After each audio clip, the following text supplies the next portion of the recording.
Lemon Amiga presents a Playguide video review. Sit back and enjoy the show.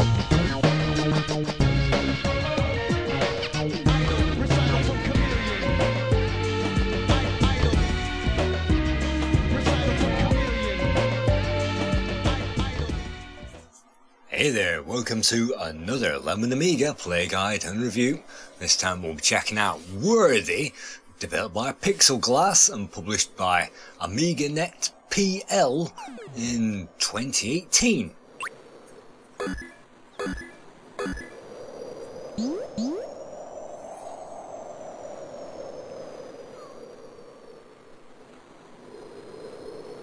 On the introduction we can see a diamond, and that's the objective of the entire game, is to collect those diamonds.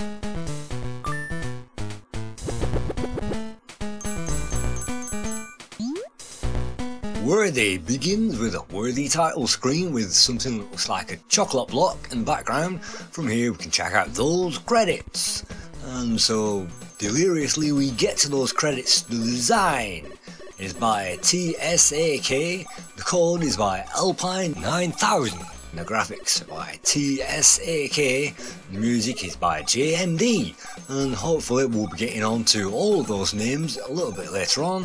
You can see Pixelglass 2018 and the main characters of the game, including the blobs at the top.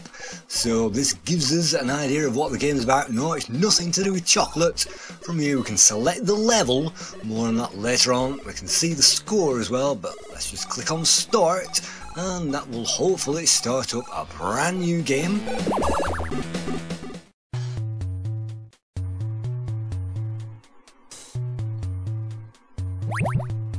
And the objective is to collect all of the diamonds, and you have to do that within a certain time limit if you want the mega bonus at the end of each level.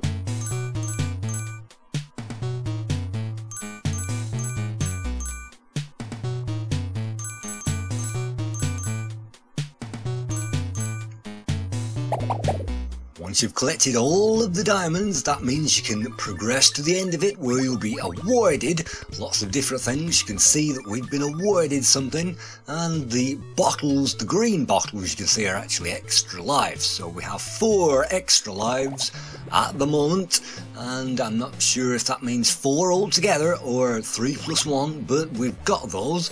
And you can see that on this particular level it introduces us to the aliens, or whatever they might be, and you can get rid of them by collecting the sword, hitting them by pressing the fire button. And you can see levers as well. The first levers appear on the screen, so you can see that the game introducing us to all those traps gradually from the start. And I think if you complete every level, then you can get a mega score, and that score might also give us, look at that, an extra life. So we're up to 6 lives apparently at the moment, and you can get an extra score for the time if you can get there within that time limit. I've no idea what the time limit is, but you can see a 25 clock in the bottom corner. You have to get there within that time at least, and then it will award us the medal. So you can see that time ticking down. As long as those creatures are dead, then that means that we can get to the hotspot. In this case it's a switch, and it means we'll have to restart that level all over again.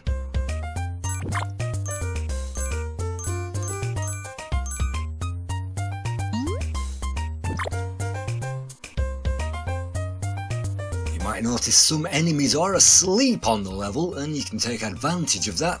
And some enemies will also lose track of us as well. You saw the enemy completely forgot where we were, so it wandered off into a different direction, and you can definitely make use of that mechanic a bit later on.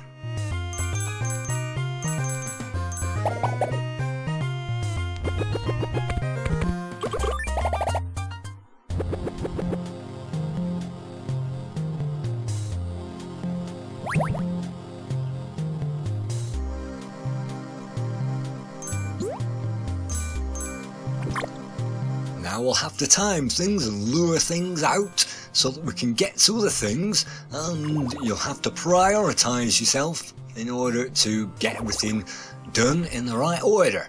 And so you can see exactly what we're supposed to do. We don't have to kill all of the aliens on the level. All we have to do is to collect all those diamonds and give that to the girl. So you can see we're collecting them, and we don't have the sword available, so we cannot kill the last alien. Hopefully we did that in time, and so hopefully we're racking up those lives. We're on level 5 at the moment, and we'll be getting through maybe the first 25 of the 75 levels in this game. And on this particular screen it introduces us to pressure points. If we collect those by walking over them, then they will trigger traps just like Indiana Jones, and that means that enemies walking into them traps can get killed. But if we press fire at the wrong moment and we're facing in the wrong direction, that means we'll get killed pretty quickly. And this level is quite fun, and it introduces us to some of the more technical aspects of the game, like running and dodging things, and the timing, which will have to be mastered a little bit later on. And you can see another pressure point there, and what I'm actually doing is going the long way, and that won't activate until I walk over that, wait for the enemy, and then it's dead. So you can see another pressure point at the top. Let's trigger it. That means the level is now clear. Unfortunately, we didn't do that within the time limit. You have to be very quick to get the extra medal at the end, but as long as we progress, that means that we can get on through these, and it's a joy to march through these. And look at that, it's even giving us the opportunity to grab that extra life.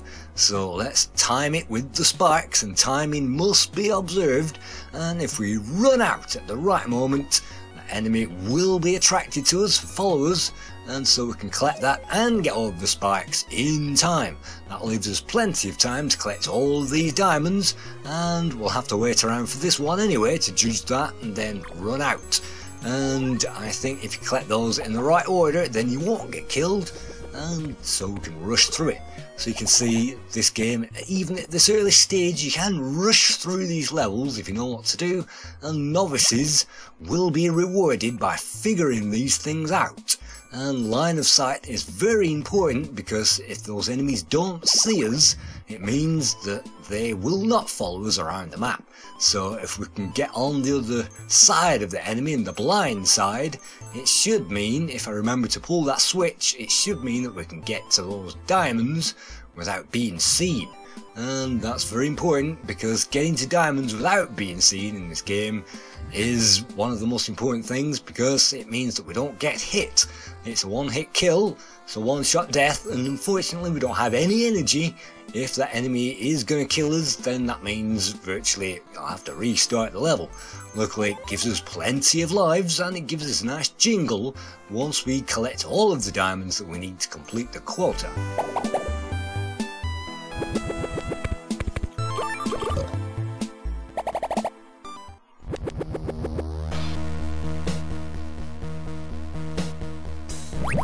All of the levels are different, and this is one of my favourite levels of the entire game, and that's because it's just a run and jump and march them up. We have to run and evade all those enemies and jump out of the way of their line of sight.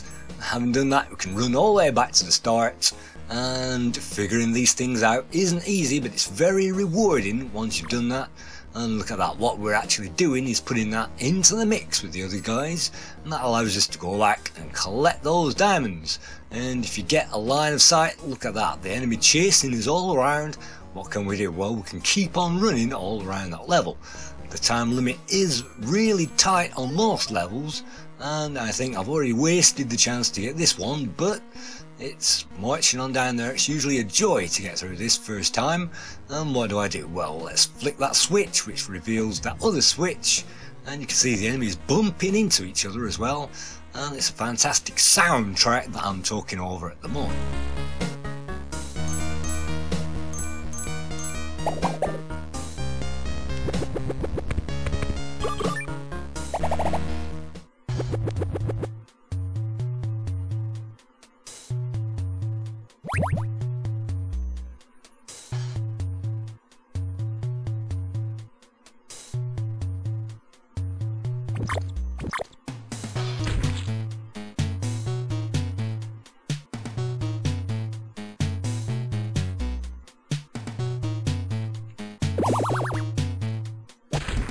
But these puzzles might not necessarily be obvious until you've trialed and errored this game quite a few times, and I'm making this look quite easy only because, yet again, I know what to do.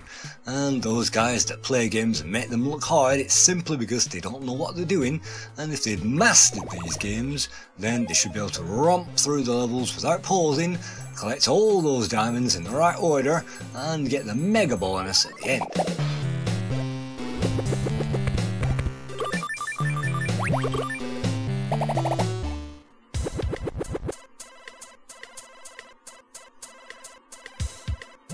This is usually a favourite level once you know what to do, but guess what, I've already messed that order up by going the wrong way, and usually the controls in this game are 95% spot on, and you can order the guy around the corner by moving into a diagonal before you get to the corner that you want to move around. So just like Pac-Man, you can theoretically move that thing in a pattern before time and get the manoeuvres done before time. But actually getting that done to time is quite difficult sometimes, and if you mess that up, then of course you'll have to restart that time and time again. So what I like to do is to figure out which enemies are triggered from a long distance first of all, and collect as many diamonds as I can before triggering all those near guys off, and then I can lure those to the bottom corner, collect the rest of the diamonds, and hopefully run to the exit. And it doesn't always work like that every single time, but sometimes you can be lucky and you can just dive up there, collect the rest of them, and run straight towards the heroine, the damsel in distress, and the pixies, whatever they might be, because they've got red hair. But in this fantasy world, this is another level, this is another race around level. And it's great to see the different level themes appearing. Every level is completely different, the music is different, the atmosphere is different, and the puzzle factor is different as well.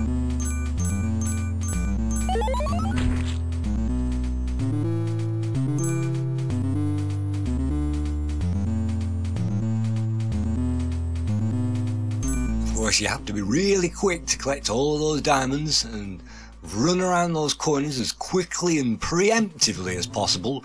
This is definitely a preemptive running around corners game if you want to control this with a controller, and I definitely say a joystick is better than a keypad or a gamepad, because guess what, you can move into those diagonals. So let's try out another level. It's so easy to mess this game up, and you can lure the guy out and get him, but I think if you aim on the diagonal you can actually use the sword around the corner. I'm not sure how that works, but by luring guys out you can just about have the time to get them. So let's lure this guy out. You can see the formula already. Get that sword, and hopefully it means get to the end of the level.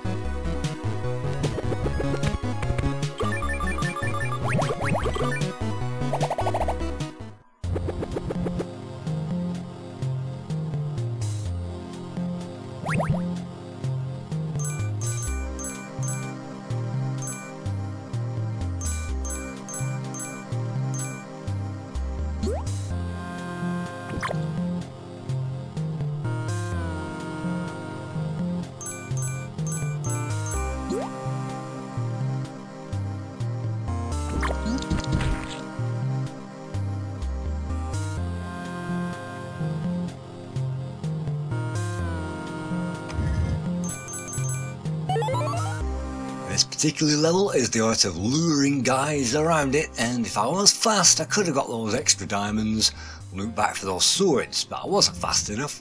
So let's just hang around and wait for the chain, because if we do that, that should hopefully mean that they should hold each other up. That means that we've got enough time to loop it around again.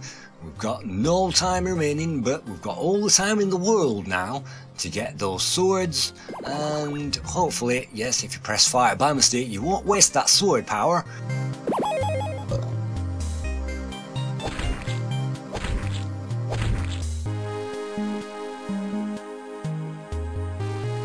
Let's grab the last few, and it's a great feeling when you beat the level.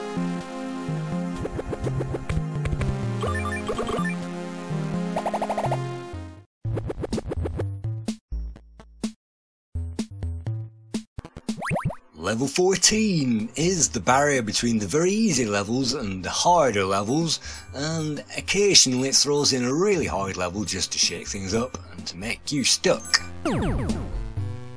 This is definitely one of them. This is one of the harder levels, and I wish it didn't do that, and it's one of the complaints that I gave to the programmers of this game.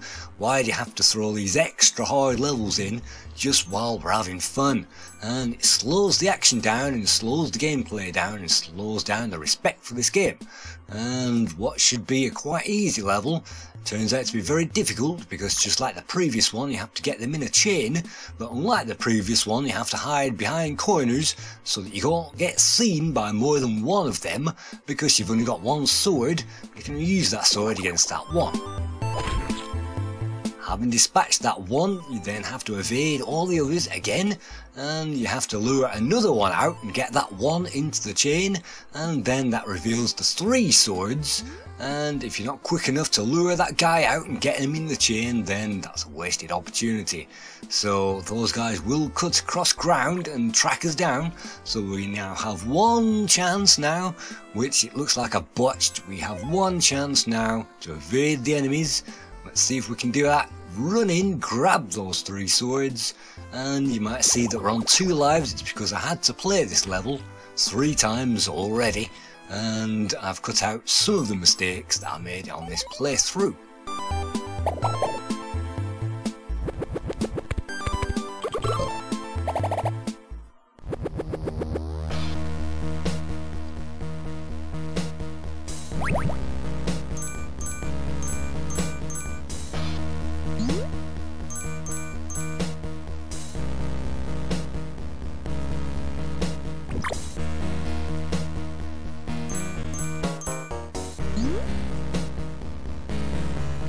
Sometimes there are different ways to complete each level, but most of the time there is only one way to complete each level. So as we move on to a different recording, you can see that the colours are a lot sharper on this recording, hopefully the sound as well. This is the latest recording technology, so let's see if we can remember how to do this particular level. And you'll find that one of these guys will hold up the other one, and pressure pads are critical on this level, because you have to hit that pressure pad when both of the enemies are next to those arrow points, and if they're behind a wall, then I have to restart that level every time that happens. But yet again, do exactly the same thing, hold them up, and then that's the level over more or less. Just reveal those swords and kill the enemies.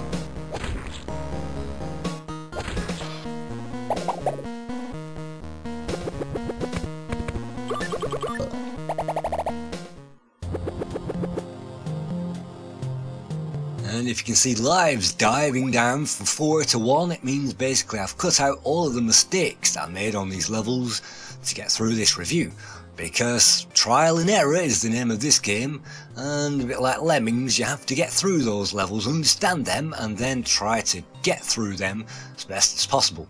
Sometimes even if you do understand them, it's not that easy, because on this level we'll have to trigger that guy by opening the door and standing in his line of sight. That will open the other door, and that means he'll chase after us and come and run around to get us. That means that we'll have to hit the pressure point in the very centre of that screen as he's running down that corridor, and if we don't do that, we'll just get killed. So timing can be very difficult in the game, and it can be a few, thank goodness that you managed to get through that in time, which can be very hair raising and can create a very sweaty controller sometimes under certain conditions, which doesn't help particularly when trying to play this. Let's get on to level 17 for another difficult mission, and it's one that I couldn't actually remember how to do it during these highlights. I actually played this during the Lemon Amiga competition, and this is the Lemon Amiga compo version of this game, and only competition players got to play that. It's not now available, but it was a bug fix version which fixed certain bugs in the game, and this version is supposed to be the latest and the greatest and the best.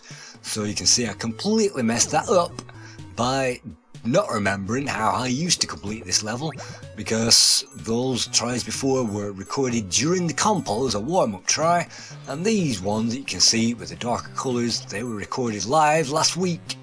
or whenever it was, and that means I've forgotten what I'm supposed to do. But trapping that guy in there is a good start, and so if we can lure this other guy out, maybe we can get those 2 swords and start killing them. And it's a brain teaser and a head scratcher. I think that maybe we're supposed to go down here, lure those both out, get those in a train, and look at that, the guy ran the other way, the wrong way. If you go the north way and go around, you can get the 2 swords. And if the guys don't bump into each other and turn around, that would have been the opportune example that would have worked. It didn't work, so that means we're going to have to do that again.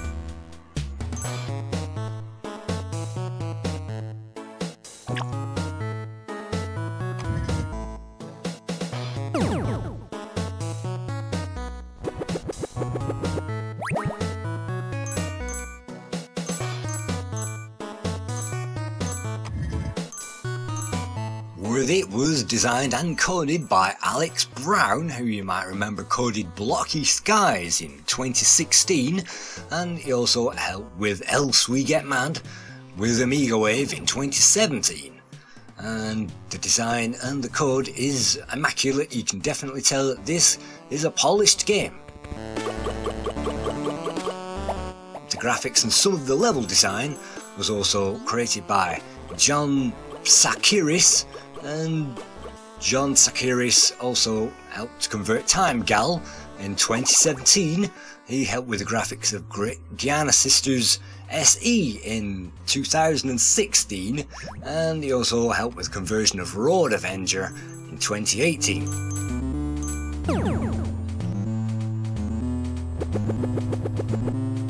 The music in this game was created by Simon Bernhard, and Simon also created the music for many of the modern Amiga scene games, including Blocky Skies, Tanks Fury, Barbarian Plus, Chips, Bombjack Beer Edition, Kiwi's Tale, Raid Over Moscow, Landfill, Powder, Dream of Rowan, and Crazy Priest, and not to mention many others.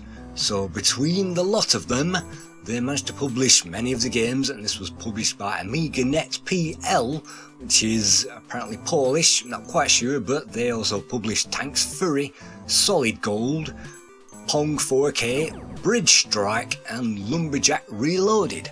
So some of the cream of the latest crop of games that have been created on the Amiga.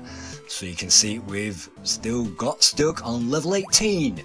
On this level you have to run from the start all the way around it, and you can run around that first square completely and collect those diamonds. Then get to the safe spots, of which this is the second one, and then run around, collect all of the diamonds behind, not lure that guy out, which was a complete mistake, and then you can move on to the last circle. And completing this level is a joy. You can see I'm moving around it properly now. It's a joy to complete this level, as long as you don't get noticed by any of those enemies. That's just a matter of timing, so let's run out, get to that second safe spot. And if I follow this guy behind him, hopefully I won't get seen as soon as he turns around that corner. That means I can collect these, and I should have waited for that guy to move around that corner before heading out to clear the final block. That's how he cleaned that final level. It's another hard one stuck in the middle of lots of easy ones. So let's just skip that and let's move on to another one. And this footage, of course, is a mix of all kinds of footage. And you can see I managed to get to level 27 in this game. I haven't managed to get any further than 27. So this is level 20. Again, it returns to the fun levels. So let's check this level out. It's pretty logical once you get to grips with it.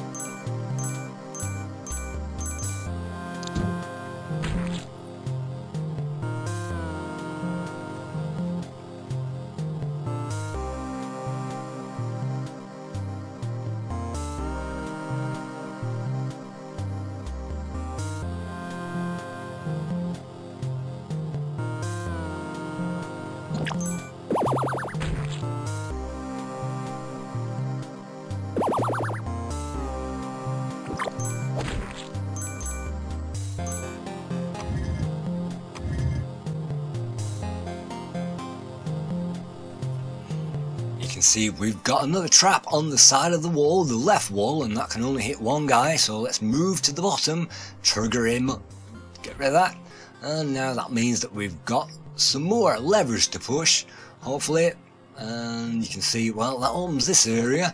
That means that we can get to those swords by luring a guy out, and the guy that's asleep won't wake up, move around on the spot, he'll simply wake up. So we can get around him while he's asleep and collect these diamonds, but as soon as I move out of this area, it means we'll start to get followed. So if we can kill those guys pretty quickly, that's great. It means that we can clear the rest, and somehow we can even outrun those guys, which is important to learn. We kind of run around those corners and outpace them, and it's a great feeling, just like Gauntlet, to move around these things screen to screen and somehow get rid of those enemies and without taking a scratch. So let's open up another area, and you can see once we've learnt the formula, one of them will wake up, kill that first of all, pluck up courage, run in, and then get the second one just in time.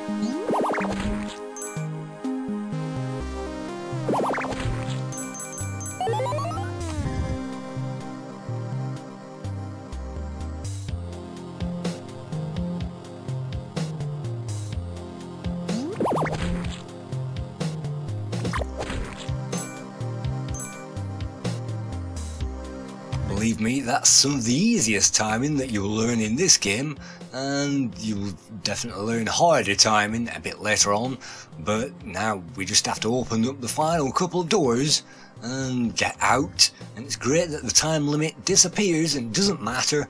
We have infinite time to kill everybody and figure out those last few puzzles. Let's skip on to level 21, which is yet another fun level. And these fun levels, it's fantastic that this game really encourages the player.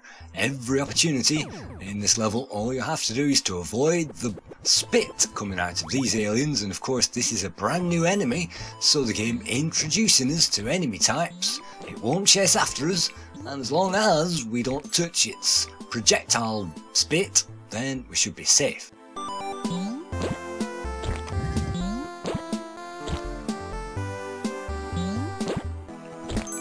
We can also encourage that projectile just by walking into its sight and line of firepower.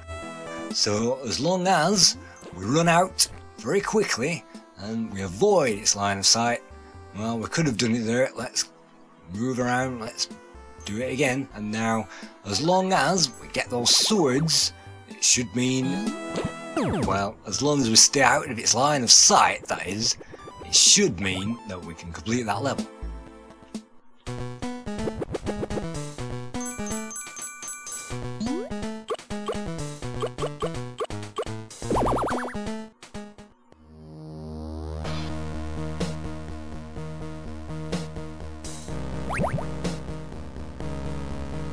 On this one we can go to the left or the right, but it appears that I've messed that up already from the start, so it isn't automatically a write-off in this game until it is a write-off. So let's see if I can salvage this operation.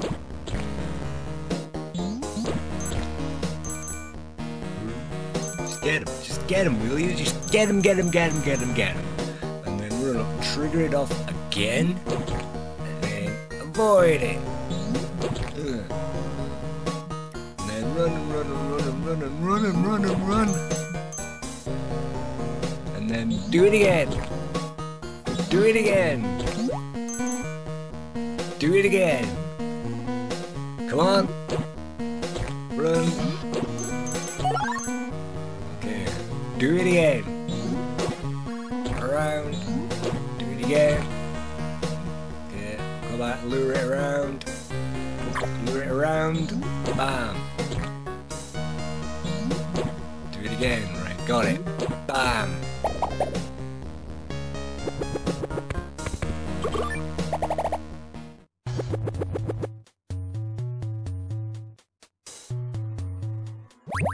Worthy, it got a score of 86% on the Lemon Amiga website. 86% is then, well, 85% is the average score that I'm going to give it on the Lemon Playguides. It's got great colourful graphics for an OCS game, which is amazing. It means you don't have to run this on Amiga 1200. It's got that great arcade playability that makes it quite fun, and it's got that brain taxing puzzle solving element, which means that you can pat yourself on the back by solving a few of these puzzles, and they are quite taxing. They're not so hard that you'll be ripping your hair out. It's just that the retry factor means that you can come back to this game time and time again.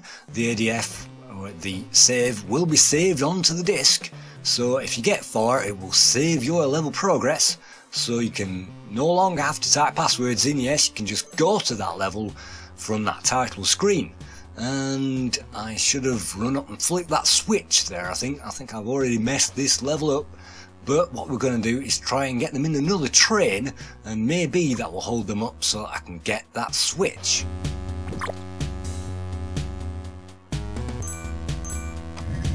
You have to be very quick to move in straight lines, and I messed that up. I think that's actually how I usually complete that level. But yeah, 86%, that means that this game is worthy of a great score on Lemon Amiga. Let's just check out the final level. This is level 25 that I'm going to show you, and it's another fun level, and it's a head scratcher, and you'll have to be on your toes and know how to complete this from the go. It's fantastic to get this right eventually, having made mistake after mistake after mistake trying to get through it. But it's one of those levels that is very rewarding. So thank you for watching another play guide and review to another great game. I definitely recommend this game of all the new games that you can buy on the Amiga, and this one has got the polish, it's got the music, it's got some of the fun factor if you like puzzle games, although if you like fast-paced platformers and arcade racers, then perhaps this isn't the game for you. Thank you.